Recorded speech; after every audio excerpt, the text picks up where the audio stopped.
Kaibigan tayo.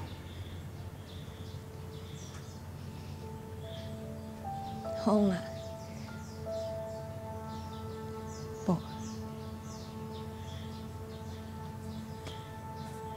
Maraming salamat po sa lahat ng ginawa niyo sa akin, sir. Hindi ko makakalimutan yan. Pero iba na ho yung sitwasyon ngayon eh. Kanina lang, muntik na ako mawalan ng trabaho.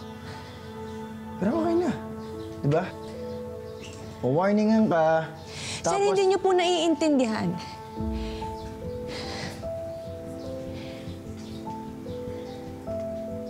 Hindi niyo po ba naisip?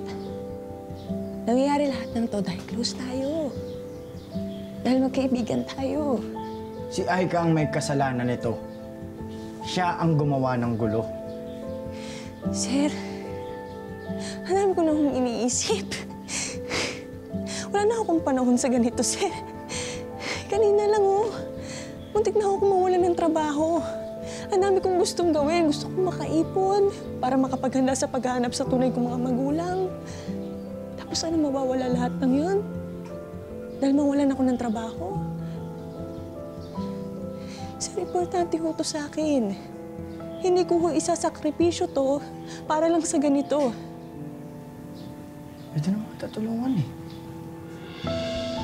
Carnation! Bilisan mo na nga dyan. Ang bagal ah. Bagal. Eto na. Tinutulungan na nga. Nagmamadali pa eh. Kung pinaplansya ko kaya yung dila mo, kikita mo nang wala tayong katulong eh. Buti pa pala nung nandito si Hope, no, Nay? May nauutusan tayo.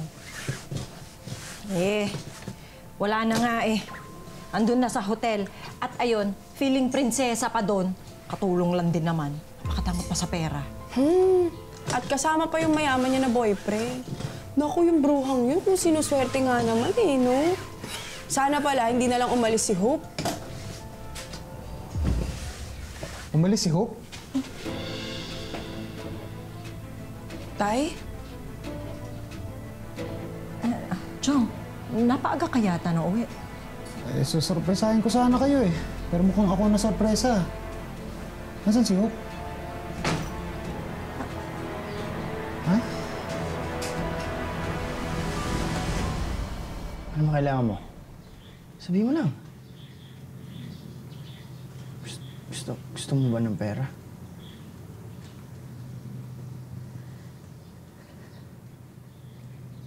Gusto ko lang ho ng tahimik na buhay. Yung hindi tayo magkaibigan.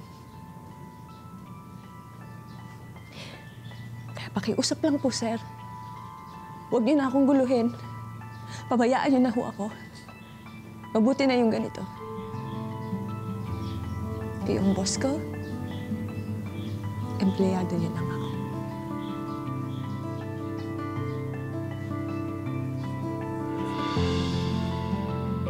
Hope,